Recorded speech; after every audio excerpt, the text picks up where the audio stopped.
ಓಂ ಹ್ರೀಂ ಭೈರವಿ ಕ್ಲಾಂ ಹ್ರೀಂ ಸ್ವಾಹ. ನಮಸ್ಕಾರ. ನೋಡಿ, ಜ್ಯೋತಿಷ್ಯದ ಬಗ್ಗೆ ನಾವು ಹೇಳುವಾಗ ಬಹಳಷ್ಟು ಜನ ನನಗೆ ಕಾಮೆಂಟ್ಸ್ ಮಾಡ್ತಿದ್ರು, ಸರ್ ನೀವು ಹೇಗೆ ಜಾತಕವನ್ನ ನೋಡ್ತೀರಾ ಅಂತ ಹೇಳಿ.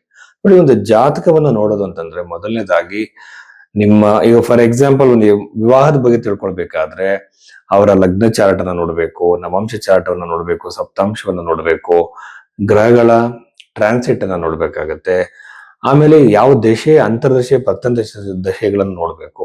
ಜಮಿನಿ ಚರದಶೆನ ನಾನು ಅಪ್ಲೈ ಮಾಡ್ತೀನಿ, ಯೋಗಿನಿ ದಶೆಯನ್ನ ಅಪ್ಲೈ ಮಾಡ್ತೀನಿ.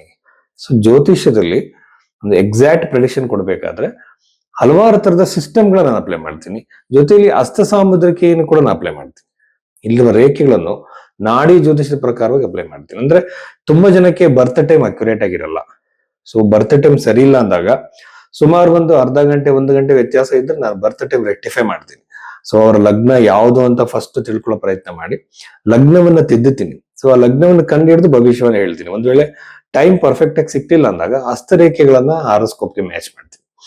ಆನಂತರ ಪ್ರಶ್ನೆ ಕೋಲನ್ನು ಉಪಯೋಗಿಸಿ ಬಹಳ ಈಸಿಯಾಗಿ ಸಲೀಸಾಗಿ ಪ್ರಿಡಿಕ್ಷನ್ಸ್ ನ ಕೊಡಬಹುದು. ಆದ್ರೆ ಇದಕ್ಕೆ ಸ್ವಲ್ಪ ಅನುಭವ ಬೇಕಾಗತ್ತೆ. ಈ ಮೆಥಡಾಲಜಿನ ನಾನು ಅಕ್ಸೆಪ್ಟ್ ಮಾಡ್ಕೊಂಡಿದ್ದೀನಿ, ಅದನ್ನ ಅಪ್ಲೈ ಮಾಡಿದ್ದೀನಿ. ತುಂಬಾ ಜನಕ್ಕೆ ನಾನು ಪ್ರಿಡಿಕ್ಷನ್ಸ್ ನ ಕೊಟ್ಟಿದ್ದೀನಿ. ಜೀವನದ ಮೇಜರ್ ಇವೆಂಟ್ಸ್ ನ ಬಹಳ ಚೆನ್ನಾಗಿ ಹೇಳೋದು. ಇದಕ್ಕೆ ಸ್ಟೆಪ್ ಬೈ ಸ್ಟೆಪ್ ನಾವು ಹೋಗಿ ನೋಡ್ಬೇಕಾಗತ್ತೆ. ಇದು ಬಂದು ನಾನು KN ರಾವ್ ಅವರ ಒಂದು ಸಿಸ್ಟಮ್ ನ ಜಾಸ್ತಿ ಫಾಲೋ ಮಾಡ್ತೀನಿ. ಜಮೀನ್ ಚರದಶೆದು ಅವರ ಕ್ಯಾಲ್ಕುಲೇಷನ್ ಫಾಲೋ ಮಾಡ್ತೀನಿ. ಸೊ ಎಕ್ಸಾಕ್ಟ್ ಪ್ರಿಡಿಕ್ಷನ್ಸ್ ಬರುತ್ತೆ. ಸೊ ಈ ಮಟ್ಟದಲ್ಲಿ ನಾವು ಹೇಳಿದೆ ಸುಮ್ಮನೆ ಜನಗಳಿಗೆ ಯಾವುದೋ ಒಂದು ನ್ಯೂಮರಾಲಜಿಕಲ್ ರೆಮಿಡಿ, ಜೆಮ್ ಸ್ಟೋನ್ಸ್, ಕಾಸ್ಟ್ಲಿ ಪೂಜೆಗಳನ್ನ ಹೇಳೋದು. ಸೊ ಇದು ಋಷಿಗಳು ಹೇಳದೇ ಇರುವಂತ ಕಾಳಸರ್ಪ ದೋಷದ ಬಗ್ಗೆ, ಕುಜ ದೋಷದ ಬಗ್ಗೆ ಎಲ್ಲ ಎದುರಿಸೋದು, ಇದು ಯಾವುದು ಕೂಡ ಜ್ಯೋತಿಷ ಅಲ್ಲ. ಸೊ ಇದನ್ನೇ ನಾನು ಮೊದಲಿಂದ ಹೇಳ್ತಾ ಬಂದಿದ್ದೀನಿ. ಸೊ ನಿಜವಾದ ಜ್ಯೋತಿಷ ಆದವರು ಇದನ್ನ ಫಾಲೋ ಮಾಡಲ್ಲ. ಪರಾಶರ ಮಹರ್ಷಿ ಕೊಟ್ಟಿರುವಂತಹ ಸಿಂಪಲ್ ರೆಮಿಡೀಸ್ ನ ಹೇಳ್ತಾರೆ. ಹಾಗೇನೆ ಹಿಂದೆ ನಡೆದಿರುವ ಘಟನೆಗಳನ್ನು ಕೂಡ ಹೇಳಿ ಜಾತಕದ ಲಗ್ನವನ್ನು ತಿದ್ದಿ ಭವಿಷ್ಯವನ್ನು ಹೇಳ್ತಾರೆ. ಇಷ್ಟು ಗಮನದಲ್ಲಿ ಇಟ್ಕೊಳ್ಳಿ. ಸೊ ರಾಶಿ ಭವಿಷ್ಯವನ್ನ ಬಗ್ಗೆ ನಾವು ಮಾತಾಡೋದಕ್ಕೆ ಮುಂಚೆ ಈ ವಿಷಯಗಳ ಬಗ್ಗೆ ನಮಗೆ ಗಮನ ಇರಲಿ. ಮಿಥುನ ರಾಶಿ 2026 ಏಪ್ರಿಲ್ ತಿಂಗಳ ಈ ಒಂದು 5ನೇ ತಾರೀಕು ನಂತರದ ವಾರ ಭವಿಷ್ಯದಲ್ಲಿ ನಾವು ನೋಡೋದಾದ್ರೆ ಮಿಥುನ ರಾಶಿಯಲ್ಲಿ ಹುಟ್ಟಿದಂತವ್ರಿಗೆ ಏನು ಪಾಸಿಟಿವ್ ನೆಗೆಟಿವ್ ಇದೆ ಅಂತ ನೋಡೋಣ. ಅದರಲ್ಲಿ ಮೊದಲನೇದಾಗಿ ಮಿಥುನ ರಾಶಿಯಲ್ಲಿ ಇರುವಂತಹ ಗುರುಗ್ರಹದ ಒಂದು ಚಲನೆ. ಗುರುಗ್ರಹ ಬಂದು ವಕ್ರಿಯಾಗಿತ್ತು, ಇವಾಗ ಅದು ನೇರವಾಗುತ್ತೆ. ಬಟ್ ಗುರುವಿನ ಒಂದು ಶಕ್ತಿ ಹೇಗಿರುತ್ತೆ ಅಂತಂದ್ರೆ ಮುಖ್ಯವಾಗಿ ಕಳತ್ರಕಾರಕನಾಗಿರುವಂತಹ ಗುರುಗ್ರಹ ಶುಕ್ರನ ಹಾಗೆ ಬಿಹೇವ್ ಮಾಡ್ತಾನೆ. ಇದು ಬಂದು ವಿವಾಹ ಪ್ರಾಪ್ತಿ, ಎಂಗೇಜ್ಮೆಂಟ್ ಸಾಧ್ಯತೆ, ಮರು ವಿವಾಹ, 2ನೇ ಮದುವೆಗೆ ಅವಕಾಶ ಜಾಸ್ತಿ ಇರುತ್ತೆ. ಆಮೇಲೆ ತುಂಬಾ ಸಲ ನಿಮ್ಗೆ 2ನೇ ಮಗುವಿಗೆ ಪ್ರಯತ್ನ ಮಾಡ್ತಿರ್ತಾರೆ ಕೆಲವರಿಗೆ. ಅಂತ ಮಕ್ಕಳ ಸಂತಾನ ಯೋಗ ಆಗಿರಲ್ಲ, ಅಂತವ್ರಿಗೆ ಸಂತಾನ ಪ್ರಾಪ್ತಿಯ ಯೋಗ ಇರುತ್ತೆ. ವಿದ್ಯಾರ್ಥಿಗಳು ಕೆಲವರು ಎಜುಕೇಶನ್ ಅಲ್ಲಿ ಹಿಂದೆ ಇರ್ತಾರೆ. ಸಡನ್ ಆಗಿ ಅವ್ರ ಪ್ರೋಗ್ರೆಸ್ ನ ಈ ಟೈಮ್ ಪೀರಿಯಡ್ ಅಲ್ಲಿ ನಾವು ಮಿಥುನ ರಾಶಿಯಲ್ಲಿ ಹುಟ್ಟಿದಂತವ್ರಿಗೆ ನೋಡಬಹುದು. ಆಮೇಲೆ ಗುರುಗ್ರಹ ಆರೋಗ್ಯದಲ್ಲಿ ಸುಧಾರಣೆಯನ್ನು ಕೊಡುತ್ತೆ. ನಿಮ್ಗೆ ಏನಾದ್ರು ಆರೋಗ್ಯ ಸಮಸ್ಯೆಗಳು, ಹೊಟ್ಟೆಗೆ ಸಂಬಂಧಪಟ್ಟಿದ ಇಶ್ಯೂಸ್ಗಳು, ಇವೆಲ್ಲ ಏನೇನು ಇರುತ್ತೆ, ಇದು ಈ ಬಾಧೆಯಿಂದ, ಈ ನೋವಿನಿಂದ ನೀವು ಹೊರಗಡೆ ಬರುವಂತ ಸಾಧ್ಯತೆ ಹೆಚ್ಚಾಗಿರುತ್ತೆ. ಸೊ ಗುರುಗ್ರಹ. ಆಮೇಲೆ ವಿವಾಹದ ಪ್ರಾಪ್ತಿ, ಎಂಗೇಜ್ಮೆಂಟ್ ಪ್ರಾಪ್ತಿ. ಎಷ್ಟು ದಿನ ನೀವು ಸಂಬಂಧಗಳನ್ನ ನೋಡ್ತಾ ಇದ್ರಿ, ಯಾವುದೋ ಒಂದು ಸಂಬಂಧ ಸೆಟ್ ಆಗಿರಲಿಲ್ಲ, ಈಗ ಇಮಿಡಿಯೇಟ್ ಆಗಿ ಯಾವುದೋ ಒಂದು ಸಂಬಂಧ ಬಂದು ನಿಮಗೆ ಸೆಟ್ ಆಗ್ಬೋದು. ವಿವಾಹ ಕೂಡ ನಡೀಬಹುದು, ಎಂಗೇಜ್ಮೆಂಟ್ ಕೂಡ ಆಗ್ಬೋದು, ಸಂತಾನದ ಪ್ರಾಪ್ತಿ ಆಗ್ಬೋದು ದಂಪತಿಗಳಿಗೆ.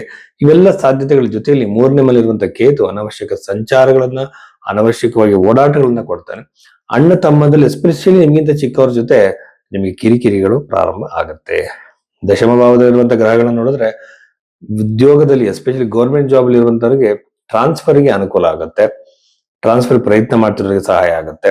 ಜೊತೆಯಲ್ಲಿ ಉದ್ಯೋಗದ ಅವಕಾಶ ಆಗ್ಬರುತ್ತೆ. ಈಗ ಗೌರ್ಮೆಂಟ್ ಜಾಬ್ ಇಂದ ಸುಮಾರು ಇಂಟರ್ವ್ಯೂಸ್ ಬಂದಿರಲ್ಲ, ಅಂತವ್ರಿಗೆ ಉದ್ಯೋಗದ ಅವಕಾಶ ಆಗಿ ಉದ್ಯೋಗದ ಪ್ರಾಪ್ತಿ ಆಗುತ್ತೆ.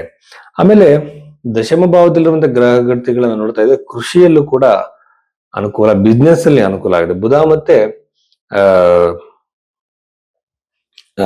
ಕುಜ ಆಗಿರ್ಬೋದು, ಸೂರ್ಯ ಆಗಿರ್ಬೋದು, ಬಹಳ ಮುಖ್ಯವಾಗಿ ಬುಧ ಅಂತ ಹೇಳ್ತೀವಿ.